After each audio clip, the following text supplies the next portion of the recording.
What happens when the people you trust most, the ones who raised you, the ones who carried you in their arms, the ones whose lives were intertwined with yours in every possible way, are suddenly ripped from this world in the most unimaginable way?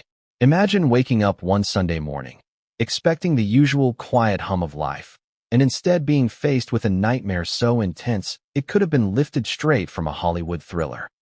Before we continue, please hit the like button, subscribe to the channel, and turn on the notification bell for updates. This is exactly what happened in the upscale streets of Brentwood, Los Angeles, when Rob Reiner, the beloved filmmaker and actor, 78, and his wife, Michelle Singer Reiner, 70, were found dead in their home. And the person now accused of carrying out this unimaginable act? Their own son, 32-year-old Nick Reiner. The details are almost too shocking to comprehend. According to police reports, Rob and Michelle were discovered in their home around 3:40 p.m. on Sunday, laying in the aftermath of a brutal attack. Nick Reiner, their only child, was later arrested in the Exposition Park neighborhood of South LA at approximately 9:15 p.m. the same day. The charges are severe: 2 counts of first-degree murder with special circumstances, including allegations that he personally used a deadly weapon, a knife. The timeline alone is chilling. A son allegedly stabs his parents early Sunday morning, flees the scene, and is found hours later, arrested in a different part of the city. But this story isn't just about the crime itself. It's about the family, the mystery, and the shocking revelations that continue to emerge. To understand the gravity of this tragedy, we need to step back and look at the Reiner family as they appeared to the world. Rob Reiner was not just a successful actor and filmmaker. He was a Hollywood icon. Known for his work in classics like This Is Spinal Tap, When Harry Met Sally, and A Few Good Men, Rob built a career on a mix of charm, wit, and undeniable talent. To many, he represented a golden age of Hollywood, a figure who could navigate both the worlds of comedy and drama with equal finesse. His wife, Michelle Singer Reiner, though less known to the public, played an equally pivotal role behind the scenes. She was a pillar of social influence, engaging in philanthropy and maintaining a presence in the upper echelons of Los Angeles society. Together, they seemed like the epitome of a successful, loving couple. And then there was Nick. By all accounts, Nick Reiner appeared to be a typical young adult navigating the complex worlds of social connections and family expectations. He attended high-profile parties, mingled with celebrities, and was present at events that most people could only dream of attending. But beneath the surface, there were hints of tension, brief arguments, subtle disputes, and, as some sources would later reveal, moments of friction that seemed inconsequential at the time. For instance, the night before the tragedy, Nick and Rob reportedly had a heated exchange at a party hosted by none other than Conan O'Brien. Attendees described it as a loud, albeit brief, argument. No one could have known that this seemingly small confrontation would foreshadow a horrific chain of events. Early Sunday morning marked the beginning of what would become an unthinkable sequence of events. Authorities have pieced together that Nick allegedly fatally stabbed his parents before leaving the scene. From there, his movements are under intense scrutiny. Security footage shows him checking into a hotel in Santa Monica, only 4 miles away from the Brentwood estate, and later entering a gas station convenience store just prior to his arrest. Every step, every decision, is being analyzed to piece together the full story of what drove a son to allegedly commit such a violent act against his own parents. And as investigators dig deeper, the timeline raises even more questions than answers. How did a family, seemingly so tight-knit, descend into this level of tragedy? What internal battles, unspoken resentments, or hidden motives could have been simmering beneath the surface? This isn't just a story about murder. It's a story about trust, betrayal, and the shocking extremes of human behavior. It forces us to confront uncomfortable questions. Could anyone truly know the people closest to them? Can a family appear perfect on the outside while hiding dark secrets within? And perhaps the most disturbing question of all: how does society process the unimaginable when it comes from within the walls of a home that once symbolized safety, love, and stability? The public's reaction has been immediate and visceral. News outlets around the world covered the arrest of Nick Reiner with intense scrutiny, and social media erupted with speculation, disbelief, and outrage. Friends and colleagues of Rob and Michelle expressed profound sorrow, trying to reconcile the image of a beloved family with the reality of a horrific murder. Headlines screamed, "Brentwood tragedy, Hollywood horror, son arrested for parents' murder." Yet none could truly capture the human depth of the story, the grief, the betrayal, the shock. People are left asking themselves how a family that seemed to have it all could fall apart so catastrophically in a single day. But even as the public grapples with the immediate shock, law enforcement and legal experts are beginning to piece together a more detailed picture. The charges against Nick include special circumstances, a legal term indicating particularly heinous aspects of the crime, such as the use of a deadly weapon. These details underscore the severity of the case and hint at the intense scrutiny that will follow him throughout the judicial process. Investigators continue to examine his movements, including the hotel check-in and security footage from the gas station, as they attempt to construct a minute-by-minute account of the morning of the murders. Each piece of information adds to a growing mosaic of horror, painting a picture of events that many still struggle to comprehend. And just when it seemed that the story couldn't get any more shocking, news began circulating about Nick Reiner's fate behind bars. Reports have emerged suggesting that he was stabbed in prison, an incident that has thrown the case into even greater uncertainty. Was this retaliation? Was it a warning? Or was it merely another twist in a narrative that has already stunned the public? The implications are staggering, and questions about his survival, safety, and the impact on his eventual trial continue to dominate conversations among legal experts and the general public alike. If the son of Rob and Michelle Reiner is now facing violence in prison, it suggests that the repercussions of this tragedy are far from over. In fact, some might argue that this is only the beginning of a story that will unfold over years, with consequences reaching far beyond the immediate circle of the Reiner family.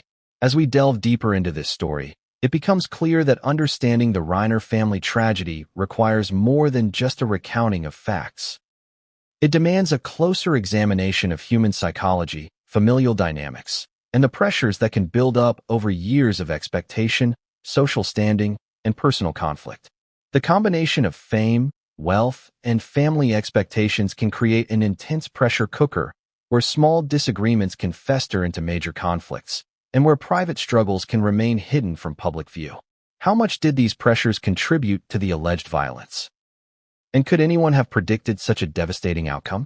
Yet, despite all the details emerging day by day, there remain crucial unanswered questions. What was the motive? Was there a single triggering event? Or was this the culmination of years of tension?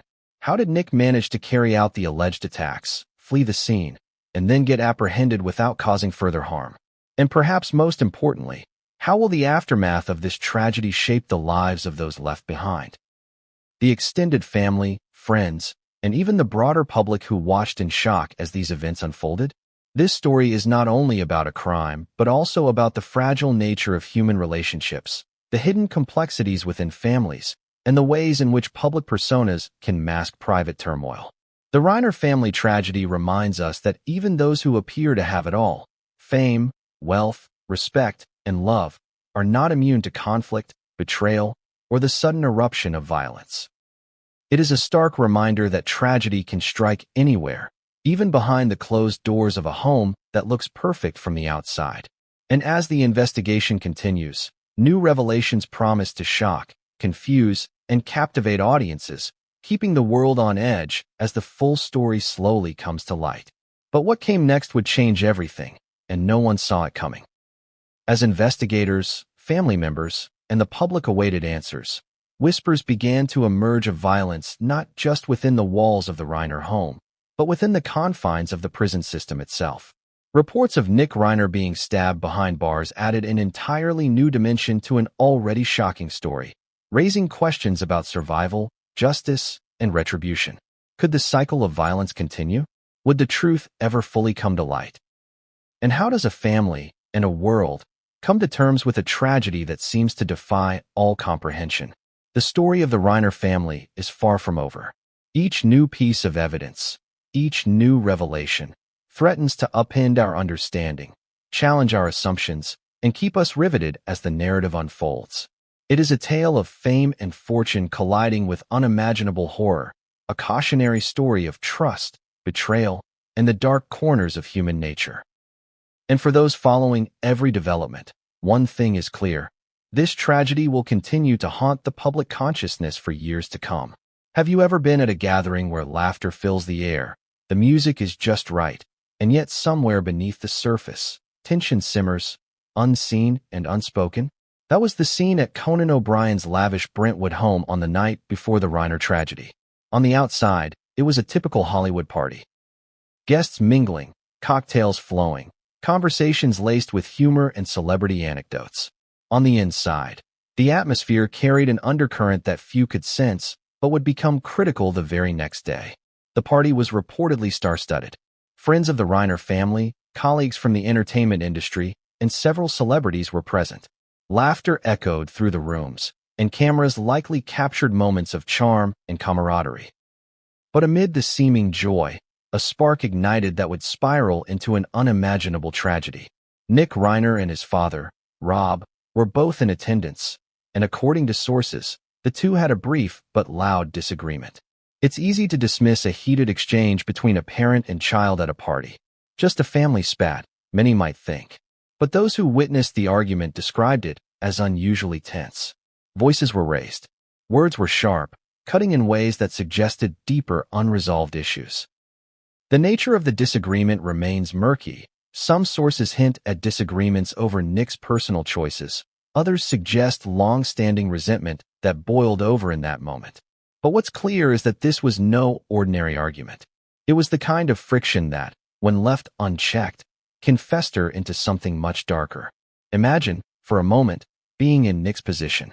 On one hand, your father is a Hollywood legend, a man whose career has shaped your family's public identity. On the other hand, you're navigating your own adulthood, your own ambitions, and your own frustrations. How much weight does that put on a person's shoulders? Could a single heated exchange, amplified by years of tension, push someone over the edge? These are questions investigators are still exploring, but they are vital to understanding the trajectory that led to Sunday morning's horror. Witnesses at the party noted small but telling details. Nick's demeanor was tense, his movements slightly erratic. Rob, typically composed and genial, seemed unusually firm in his tone. Some guests tried to diffuse the tension, making jokes or redirecting the conversation, but the argument had already set a tone that lingered throughout the evening. It's fascinating and chilling how one moment in time can ripple outward, influencing events in ways no one anticipates. After the party, Nick reportedly left the gathering. Sources say he checked into a hotel in Santa Monica early Sunday morning, just miles from his family home. Security cameras captured him entering the establishment, carrying himself with a mixture of calm and purpose that seems almost impossible in hindsight. To the casual observer, it might have looked like the end of a typical night out. But for investigators retracing his steps, it marked a crucial pivot point. The moment between a heated argument and an alleged act of violence that would change the Reiner family forever. We also know that Nick later appeared at a convenience store, according to security footage obtained by authorities. He was seen making a purchase, interacting with employees, and leaving without incident. Yet this seemingly mundane moment is now loaded with significance. Every step he took that night is being analyzed for clues, patterns, and insights into his mindset. It's a stark reminder that even the most ordinary actions can carry extraordinary implications in the context of a crime. Consider the emotional landscape of that evening. A parent-child argument can stir deep emotions: resentment, guilt, anger, longing for approval. Combine that with the pressures of fame, the scrutiny of social circles, and the isolation that can come from being in the public eye, and you have a volatile mixture. Psychologists might suggest that Nick was experiencing an emotional overload, a perfect storm where past grievances, present pressures, and future uncertainties collided. Could this have influenced the decisions he allegedly made hours later? There's also the element of perception. Guests at the party, friends, and acquaintances all had their interpretations of the argument. Some may have seen Nick as merely frustrated, a young man testing boundaries. Others may have sensed something more sinister, though no one could have imagined the severity of what was to come. This divergence in perception is important because it highlights how external observers often fail to grasp the full complexity of familial dynamics. People see fragments, not the complete picture, and in the Reiner's case, those fragments were only the beginning of a much darker story. Moreover, this evening sets the stage for one of the most disturbing aspects of the tragedy: the rapid escalation from argument to violence. Most family disputes, even heated ones, resolve themselves in time. They pass. They fade. But sometimes, underlying tensions combined with unaddressed psychological and emotional factors can explode into actions that are irreversible. For Nick, that night appears to have been a tipping point, a moment where choices, emotions, and circumstances converged with deadly consequences. We should also examine the family dynamics leading up to this event. Rob and Michelle had long been described as supportive, loving parents, but like many families, they were not without their conflicts. Differences in personality, expectations, and approaches to life can accumulate over time. Some friends hinted at friction around autonomy and independence, particularly regarding Nick's adult life. Questions about responsibility, career choices, and personal freedom may have simmered beneath the surface, only erupting in the public sphere at the party. And let's not forget the public scrutiny that accompanies a family of this prominence. The Reiners were in the public eye, whether through Rob's career, Michelle's social presence, or Nick's own engagements. Every minor disagreement could be amplified, every choice could be judged, and the pressure to maintain appearances would have been immense. Imagine trying to navigate a parent-child conflict knowing that the world expects a perfect family image. How much stress, guilt, and frustration does that create? And how might it influence a person's behavior in moments of high emotional intensity? As the night drew to a close, the pieces for Sunday morning's tragedy were already in place. A heated argument, unresolved tension, the isolation that can accompany fame, and the emotional turmoil of young adulthood all created a volatile mix. It's impossible to pinpoint a single cause or a single moment that led to the alleged murders, but the night before provides critical context. It shows us that the Reiner tragedy was not an isolated incident, but rather the culmination of patterns, pressures, and emotional undercurrents that had been building for years. Yet even with this context, questions remain. Was the argument at Conan's party truly the spark that ignited the events of Sunday morning? Or was it merely the visible tip of an iceberg of long-standing conflict? Did anyone at the party sense the gravity of what might come next, even subconsciously? And perhaps most hauntingly, what was going through Nick's mind as he left the gathering, checked into a hotel, and later approached his family home? The night before the tragedy is critical because it provides insight into both the emotional and situational context of the Reiner family. It forces us to confront uncomfortable truths about family, privilege, and human behavior. How does a family that appears loving and successful on the outside harbor the conditions for such extreme violence? And how do small moments, an argument, a raised voice, a fleeting glare, become catalysts for irreversible outcomes? As investigators continue to analyze security footage, witness statements, and the sequence of events, a clearer picture of that night emerges, but it also raises even more questions. Was this act premeditated, or was it the result of a sudden emotional collapse? Did the pressures of celebrity life, family expectations, and personal frustrations converge to create a perfect storm?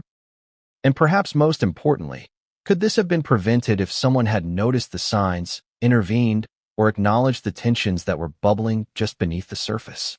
The night before the tragedy sets the stage for Sunday morning, the moment when life as the Reiners knew it would end forever. It reminds us that even ordinary moments can carry extraordinary significance. Every decision, every interaction, every seemingly minor conflict can have consequences that ripple far beyond what anyone could imagine. And yet, as we transition into the morning of the murders, the story takes an even darker turn. The tension, the arguments, the hidden grievances, all of them culminate in acts that are almost impossible to comprehend. What happened in the Reiner home that morning? How did a Sunday morning, which for many begins with coffee and light conversation, transform into a scene of horror? What happens when the quiet of a Sunday morning is shattered forever? Most people wake up on Sunday thinking of brunch, errands, maybe a stroll through the neighborhood. For the Reiner family, Sunday morning became the backdrop for a horror that no one could have predicted. The house on the Brentwood estate, a symbol of comfort and affluence, was about to witness a tragedy so intense it would reverberate across Los Angeles, Hollywood, and the entire world. The timeline that investigators have painstakingly reconstructed paints a chilling picture. According to authorities, the murders occurred in the early hours of Sunday morning. Exactly how early remains under investigation, but forensic analysis and witness accounts suggest that the attack happened hours before the bodies were discovered at 3:40 p.m. The notion that a son could allegedly attack both his parents in the sanctity of their own home is unfathomable. Yet the evidence points to that scenario. Imagine the scene. The house, once filled with the laughter and warmth of family life, now transformed into a silent, chilling monument to violence. Rob and Michelle, both respected and loved, would never have imagined that the day would end like this. The investigators arrived later in the afternoon, piecing together evidence from a crime scene that told a story far more harrowing than anyone outside those walls could imagine. Nick Reiner's movements after leaving the home are equally significant. After allegedly committing the act, he checked into a hotel in Santa Monica, just 4 miles from the Brentwood estate. Surveillance footage shows him moving with a calmness that seems surreal given the circumstances. Later, he was captured on camera at a convenience store. These seemingly mundane actions take on a sinister weight when viewed in the context of the crimes he is accused of. Every movement, every decision, is now part of the investigation. But what drove him to that morning? Was it premeditation or a sudden loss of control? Authorities have yet to provide a motive, and this lack of clarity only adds to the tension gripping the public. Family disputes, arguments, and unresolved tensions may have contributed, but to many observers, the idea that a son would allegedly turn on his parents is beyond comprehension. Psychologists and criminal experts often cite a combination of environmental, emotional, and psychological factors in such cases. In Nick's case, the pressures of family dynamics, the weight of public expectation, and personal struggles could have created an environment ripe for disaster. The discovery of the bodies at 3:40 p.m. brought the situation into public view. First responders described a scene that was shocking, painful, and emotionally charged. The authorities immediately secured the area, and the investigation began in earnest. Every detail mattered: fingerprints, security footage, personal effects, and the trajectory of movements. Even small pieces of evidence, like a note left behind or a misplaced object, could potentially illuminate what happened during those crucial hours. The contrast between public perception and private reality is stark. To fans and outsiders, the Reiners were a model family, a couple of distinction and grace with a son navigating adulthood in the shadow of fame. Inside the home, the story was far more complex. Experts in family psychology point out that high-profile families often struggle with internal pressures that remain invisible to the outside world. High expectations, coupled with a sense of isolation, can exacerbate conflicts and create hidden fissures that erupt unexpectedly. Was this what happened that Sunday morning? Investigators are also scrutinizing the moments immediately preceding and following the alleged attacks. How did Nick manage to carry out the act? How did he leave the home? And why did he go to a nearby hotel? The sequence of actions provides clues not just about what happened, but why. Each step, each decision, is dissected with the goal of understanding a reality that seems almost impossible to accept: a son allegedly killing both of his parents. There is also the public reaction to consider. As news of the murders spread, shockwaves rippled across social media, news outlets, and the circles of friends and colleagues. Many struggled to reconcile the image of a loving, successful family with the brutal reality revealed by the investigation. Questions flooded in. Could anyone have predicted this? Were there warning signs that went unnoticed? And, in a society fascinated by the personal lives of celebrities, how would this narrative continue to evolve? The forensic evidence begins to paint a picture, but not the whole one. Investigators confirmed that a knife was used in the killings, which adds a chilling specificity to the case. The presence of a weapon transforms the story from tragedy to premeditated horror in the minds of many. raising further questions about the psychological state of the alleged perpetrator. How does a son come to use a deadly weapon against the people who raised him, nurtured him, and, in the eyes of many, loved him unconditionally? And then there's the sequence of discovery. Who found the bodies? How did the first responders react? Accounts suggest that family members, friends, and neighbors were deeply traumatized by the sight and reality of the situation. The emotional weight of discovering a loved one, or even a neighbor, in such a state is profound. Trauma studies show that early exposure to a violent crime scene can have long-lasting psychological effects on witnesses and family alike. The timing of the arrests adds another layer of tension. Nick was apprehended in the Exposition Park neighborhood at approximately 9:15 p.m., hours after the bodies were discovered. Law enforcement described the arrest as calm but thorough, indicating that officers prioritized securing the suspect without further incident. Yet questions remain. What was Nick thinking during this period? Was there a plan, or was he acting spontaneously? Each hour that passed that morning adds complexity to the story, making it harder to understand the full motivations behind the alleged crimes. In addition to the crime scene and investigation, the narrative of the Reiner family tragedy is shaped by the public's emotional engagement. People are captivated not just by the crime, but by the human element. The betrayal, the heartbreak, and the shattering of what many perceived as a perfect family. The combination of fame, tragedy, and familial conflict creates a story that seems almost scripted, yet is painfully real. Consider also the symbolism of the morning. Sunday, traditionally a day of rest, reflection, and family, became the backdrop for an unimaginable act of violence. There is an irony here that cannot be overstated. A day meant for calm and togetherness instead became a stage for chaos, grief, and devastation. How does a family and a community process such a stark inversion of expectation? And how does society reconcile the idea that wealth, fame, and privilege do not immunize anyone from tragedy? As the investigation continues, new questions emerge daily. Why was Nick at a hotel just a few miles away? What did he do between the attack and his arrest? Were there signs of planning, or was it a spontaneous act? Every detail scrutinized adds layers to an already complex puzzle, forcing both investigators and the public to grapple with the limits of human comprehension. And then comes the next twist, the reports of Nick being stabbed in prison. Even after allegedly committing the most shocking act of his life, he was not safe. Violence followed him into confinement, hinting at the broader consequences of the tragedy and the ripple effects that continue to extend outward. How could a son who committed murder become a target himself? What does this mean for justice, safety, and the unfolding legal saga? The morning of the murders was only the beginning. The fallout, as we will see, extends far beyond the Brentwood home. The morning of the murders forces us to confront profound questions about human nature, family dynamics, and the hidden complexities of life behind closed doors. What drives a person to commit such an extreme act? How do long-standing tensions, emotional pressure, and personal struggles intersect to create a moment of irreversible violence? And as the day unfolded, how did the actions of one individual ripple outward, affecting friends, family, law enforcement, and the public in ways that are still being felt?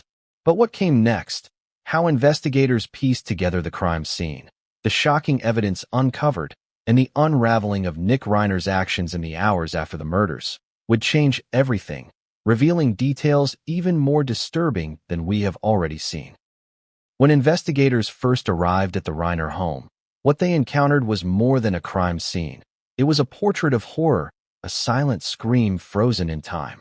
The Brentwood estate, with its manicured gardens and polished interiors, now stood as a haunting reminder that tragedy can strike even in places designed for comfort, safety, and luxury. Every step, every object, every detail mattered, and forensics teams moved with painstaking precision, knowing that each clue could unravel the mystery behind the Reiner murders. The first and most obvious revelation was the sheer violence of the act. Rob Reiner, 78, and Michelle Singer Reiner, 70, had both suffered fatal injuries, inflicted with a sharp object that authorities later confirmed was a knife. Multiple sharp force injuries suggested a prolonged attack rather than a quick, impulsive moment of rage. This detail alone raised significant questions about intent, premeditation, and the psychological state of the alleged perpetrator. How does a son, someone raised, nurtured, and loved by his parents, inflict such harm? What does it say about the hidden pressures, unspoken resentments, or suppressed emotions that may have built up over decades? The scene itself told a story that words struggle to capture. The investigators meticulously documented every element, from the placement of personal items to the trajectories of the injuries. Blood spatter patterns, a critical aspect of forensic analysis, suggested moments of struggle, resistance, and chaos. Yet within this chaos, subtle details hinted at moments of intention, precision, and calculated action. Each piece of evidence was a clue, a fragment of the narrative that law enforcement would painstakingly reconstruct. One of the most striking revelations came from the spatial analysis of the scene. The location of the bodies relative to one another, the furniture, and the points of entry suggested that this was not a crime of opportunity. The house, with its multiple rooms, hallways, and exits, had been navigated in a way that pointed to knowledge, familiarity, and, tragically, comfort within the environment. Nick Reiner, the alleged assailant, would have known every corner of the home, every potential barrier, and every escape route. This familiarity made the scene more chilling because it underscored the betrayal inherent in a son allegedly attacking his own parents. Investigators also examined signs of struggle. Objects knocked over, subtle damage to walls and floors, and displaced items indicated that the victims may have attempted to defend themselves. These details, while seemingly minor, carry profound emotional weight.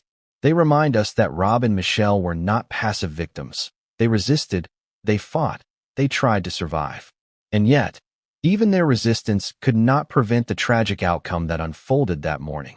Beyond the physical evidence, the crime scene revealed emotional and psychological dimensions that forensic analysis alone could not capture.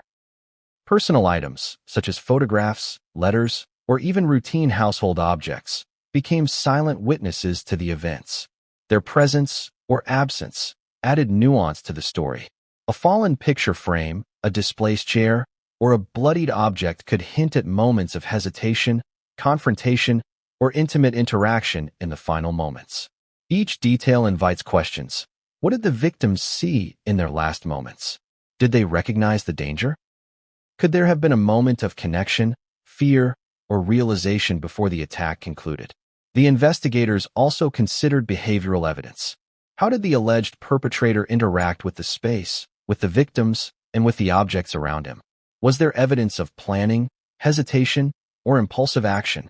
Behavioral profiling suggests that certain patterns in crime scenes can reveal not just what happened, but why. In this case, the combination of methodical actions and chaotic evidence painted a complex psychological picture, one that forensic psychologists would analyze to understand the mind behind the act. Neighbors and acquaintances, while not physically present at the scene, added context to the investigators' understanding.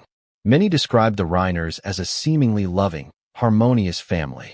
Yet even the most ordinary interactions, moments observed at the garden, conversations during neighborhood walks, or casual sightings, take on new meaning after such a revelation. The juxtaposition of outward normalcy with internal horror underscores the often hidden complexities of family life. How could a family that seemed perfect on the surface harbor such devastating tension beneath? Security footage from the estate further revealed movement patterns that were critical to the investigation. Cameras captured Nick Reiner entering and leaving key areas of the home, interacting with doors, hallways, and other spaces in ways that corroborated forensic evidence. Each frame was analyzed for timing, behavior, and consistency. Investigators looked for hesitation, intent, and unusual patterns that could indicate planning or impulsivity. The footage, combined with the physical evidence, began to reconstruct a timeline of horror, step by step, hour by hour. Even the smallest details became significant. Fingerprints on doorknobs, smudges on glass, and footprints in unexpected locations were not just scientific curiosities. They were pieces of a puzzle that could explain what unfolded inside the Reiner home. Each element demanded careful attention, as even minor oversights could obscure critical aspects of the crime. In high-profile cases, where public attention is intense and scrutiny unrelenting, accuracy and precision are paramount. Emotional weight permeated the scene as well.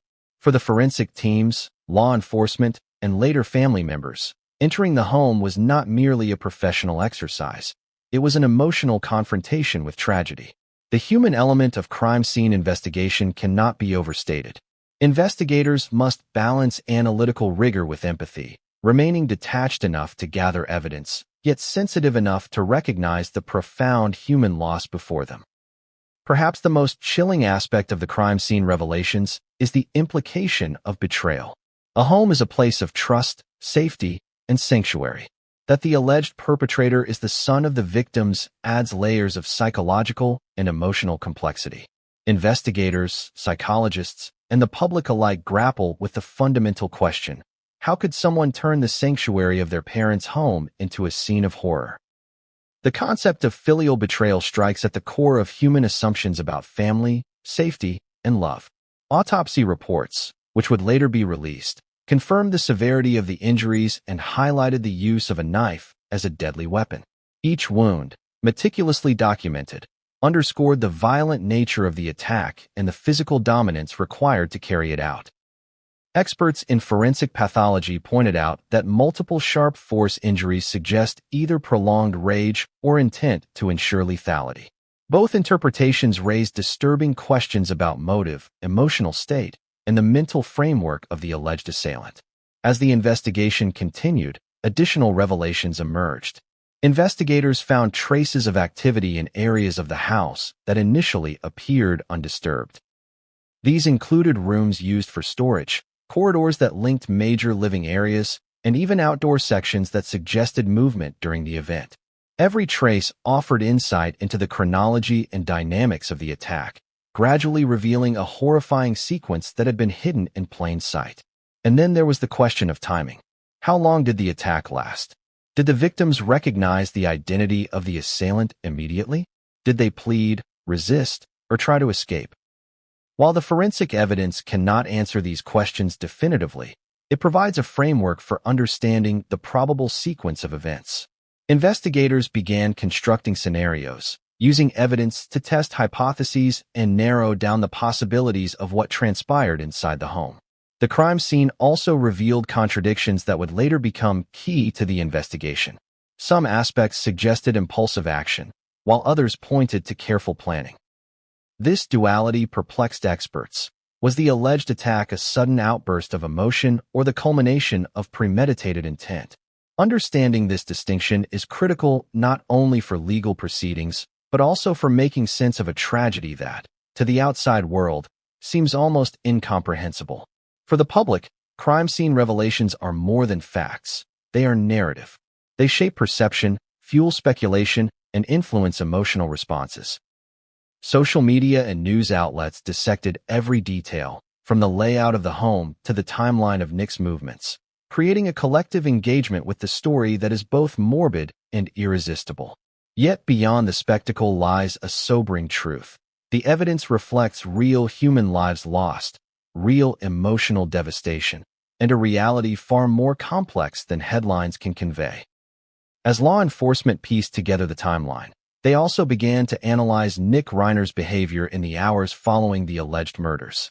His hotel check-in, convenience store visit, and eventual arrest became integral parts of the narrative. Each action was examined for signs of remorse, calculation, or panic. These post-event movements, when combined with crime scene evidence, began to outline not just what happened, but the broader psychological and behavioral patterns that may have contributed to the tragedy. And just as investigators were uncovering these critical details, another shockwave hit. The reports that Nick had been stabbed in prison. The implications were staggering. Not only did this suggest that the tragedy's consequences extended beyond the immediate crime, but it also raised questions about retaliation, vulnerability, and the continued cycle of violence. How could the son, already accused of committing an unimaginable act, become a victim himself? What does this mean for the legal process, for justice, and for understanding the full scope of the Reiner family tragedy? The crime scene revelations leave us with profound questions about family, trust, and the unpredictability of human behavior. Every piece of evidence, every detail uncovered, forces us to confront the dark complexity that can exist behind closed doors. The Reiner home, once a symbol of safety and stability, is now a testament to betrayal, violence, and the haunting consequences of unresolved tension. How does a family tragedy escalate from a horrifying crime scene to a moment that grips an entire city? For the Reiners, that moment arrived when law enforcement apprehended Nick Reiner. The arrest, occurring in the Exposition Park neighborhood several hours after the discovery of Rob and Michelle's bodies, was a pivotal turning point, not just in the investigation, but in the public narrative surrounding the tragedy. The arrest provided a face to the crime, a human focal point for the unimaginable, and set the stage for questions about motive, intent, and consequence. Nick Reiner was taken into custody at approximately 9:15 p.m. on Sunday. Police described the arrest as methodical and controlled, designed to ensure the safety of both the suspect and the officers involved. Reports indicate that Nick complied with authorities, showing no overt signs of resistance. But outward calm can mask inner turmoil. Behind closed doors, investigators would soon attempt to unravel the mental state, the motivations, and the psychological pressures that culminated in the alleged murders. The public reaction to the arrest was immediate and intense. Social media erupted with shock, disbelief, and speculation. Headlines described the son of a Hollywood icon allegedly killing his own parents. The story captivated not only fans of Rob Reiner's work, but anyone intrigued by the dark intersections of fame, family, and tragedy. The arrest transformed a private horror into a public spectacle, forcing society to confront a scenario few could imagine: a child, accused of murdering those who gave him life and nurtured him, taken into custody by law enforcement. Investigators quickly moved to secure evidence linking Nick to the crime. Surveillance footage, witness testimonies, and forensic analysis created a framework for understanding his movements before and after the alleged murders. From the moment he left the Brentwood estate to his check-in at a Santa Monica hotel, and ultimately to the convenience store where security cameras captured him, every step was scrutinized for clues. These movements painted a complex picture, calculated, yet punctuated by moments of uncertainty that forensic experts would debate extensively. The immediate aftermath of the arrest also involved emotional chaos.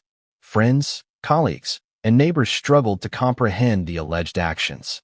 For many, the Reiners were a symbol of a seemingly perfect Hollywood family, a couple admired not only for Rob's cinematic accomplishments, but also for their social grace and philanthropy.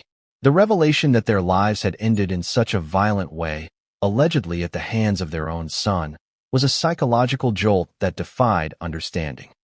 Legal authorities swiftly filed charges against Nick, citing 2 counts of first-degree murder with special circumstances.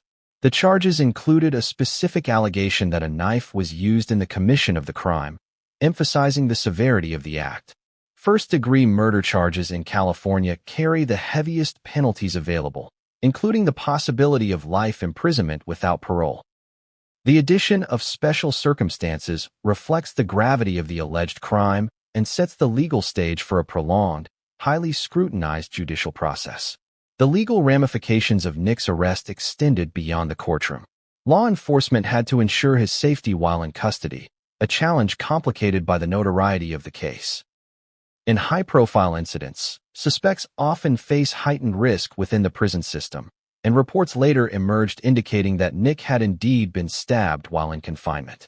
This development highlights the unpredictable consequences of violent actions, demonstrating that the repercussions extend far beyond the initial crime. Family and friends were left grappling with a complex mixture of grief, shock, and confusion. Romy Reiner, one of Rob and Michelle's daughters, reportedly struggled to reconcile the reality of the situation with her memories of family life. Friends described a surreal atmosphere, one where disbelief dominated emotional processing. The juxtaposition of loving family memories with the violent crime alleged to have been committed by Nick created a cognitive and emotional dissonance that few could reconcile easily. Authorities faced the delicate task of piecing together motive, opportunity, and intent while managing public scrutiny. Statements from law enforcement emphasized that the investigation was ongoing, with every lead, clue, and piece of evidence subject to careful examination. The procedural rigor was necessary not only for legal purposes, but also to establish a credible narrative that could withstand the intense examination of media, public opinion, and courtroom proceedings. Nick's arrest also triggered a cascade of legal maneuvers. Defense attorneys would eventually argue mental health considerations, stress, and the unique pressures of living in a celebrity household. Prosecutors would counter with the evidence of planning, use of a deadly weapon, and the sequence of actions following the murders. The legal battle, already complex, promised to explore not just the events themselves, but also the psychological, emotional, and social context that may have contributed to the tragedy. The immediate aftermath also included logistical and practical challenges. The Reiner estate had to be secured, the crime scene processed, and the family's affairs temporarily managed. Media attention surged, complicating efforts to maintain privacy and respect for those mourning. For law enforcement, balancing thorough investigation with public transparency was essential, a task made more difficult by the celebrity status of the family and the sensational nature of the allegations. Psychologists and criminologists studying the case pointed to several factors of interest. The rapid escalation from a domestic argument to a violent act, combined with the alleged planning indicated by subsequent movements, suggested a complex interplay of impulsivity, emotional distress, and potential premeditation. Understanding these factors is critical not only for the legal case, but also for societal reflection on the dynamics of family violence, mental health, and high-pressure environments. As the story unfolded, questions emerged about the broader implications. How could a son allegedly commit such an act and then move about the city with apparent calm? What does this reveal about the human capacity for compartmentalization in moments of extreme stress? And how might this case influence perceptions of family, mental health, and justice in high-profile, celebrity-adjacent contexts? In addition, the public could not ignore the irony and heartbreak of the situation. Rob and Michelle Reiner, admired figures whose lives appeared successful and harmonious, had their lives violently ended in a scenario that challenges our assumptions about safety, trust, and familial bonds. For the Reiner family, the arrest of Nick was both a necessary step for justice and a profound emotional rupture, highlighting the complexity and tragedy of events that seem almost unreal in their intensity. The aftermath of the arrest set in motion a series of developments that would dominate news cycles, legal forums, and public discourse for months. Court appearances, bail hearings, and media coverage began to layer additional context onto an already overwhelming story. Every new revelation, from security footage to witness testimony, added both clarity and complexity, forcing the public to grapple with an unfolding tragedy of unprecedented proportions. Yet despite the initial shock, the story was far from complete. Questions about Nick's motives, mental state, and subsequent treatment in custody loomed large. Was this act a product of long-standing familial tension, psychological distress, or some combination of both?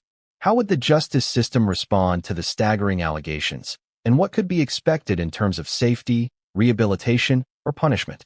And then, a chilling detail emerged: the reports of Nick being stabbed in prison.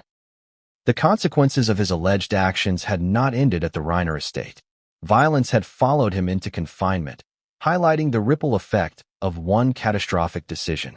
The notion that even in custody he was not safe underscored the extreme intensity of this case and hinted at further developments that could shock both the public and the investigators. The arrest and immediate aftermath provide a window into the intensity, complexity, and human cost of the Reiner tragedy. It is a story that intertwines legal strategy, forensic science, psychological analysis, and the raw emotional weight of a family destroyed from within. Yet, even after the arrest, the layers of the narrative continue to unfold, revealing deeper secrets, unexpected twists, and the continuing consequences of a single, devastating morning. What came next? The investigation into Nick's prison stabbing, his condition, and the unfolding legal battle would reveal even more shocking details, ensuring that the story of the Reiners was far from over. How does someone accused of the most shocking crime of their life find themselves the target of violence before the legal process has even run its course? For Nick Reiner, the answer came brutally, violently, and without warning. Reports emerged that Nick, already facing 2 counts of first-degree murder for the deaths of his parents, was stabbed while in prison. The incident shocked both the public and authorities, adding yet another grim layer to an already horrifying saga. Prison, for most, is a place of confinement and consequence, designed to house those accused or convicted of crimes while ensuring security and safety. But for high-profile suspects like Nick, the environment becomes more unpredictable. Incarcerated alongside individuals who may harbor resentment, aggression, or opportunism, even a person accused of committing heinous acts can become vulnerable. And in Nick's case, that vulnerability turned deadly. Details surrounding the stabbing are still emerging, but initial reports indicate that Nick was attacked while in general population, suggesting that either a lapse in security or sheer luck played a role in limiting the severity of the incident. Even a minor stabbing, however, carries significant psychological and physical consequences. The immediate concern was his survival, medical treatment, and protection from further attacks. Law enforcement sources and prison officials were quick to emphasize that investigations were underway to identify the perpetrator and understand the circumstances. But why would Nick, already the alleged killer of his own parents, be targeted in prison? The answer is multifaceted. First, prison culture often involves a hierarchy where certain crimes carry particular stigma. Children accused of parricide, the act of killing one's parents, often face extreme scorn and hostility. For many inmates, this type of alleged crime is beyond morally acceptable, creating an environment ripe for retribution. In other words, the very act that led to Nick's incarceration also made him a target. Beyond the social dynamics of prison, there are also questions about preemptive measures. Was Nick adequately protected? Were guards aware of potential threats? Reports suggest that following the stabbing, officials quickly increased security measures, ensuring that Nick would be monitored closely. Yet the fact that an attack occurred at all highlights the fragility of safety within correctional institutions and the challenges in safeguarding high-profile or high-risk inmates. The psychological impact of the stabbing on Nick cannot be understated. Already facing the weight of first-degree murder charges, intense media scrutiny, and public outrage, an attack in prison compounds trauma and stress. Experts in criminal psychology suggest that victims of prison violence can experience heightened anxiety, hypervigilance, and post-traumatic stress. For Nick, these effects could influence not only his behavior and mental state in confinement, but also his interactions with legal counsel, investigators, and, ultimately, the courts.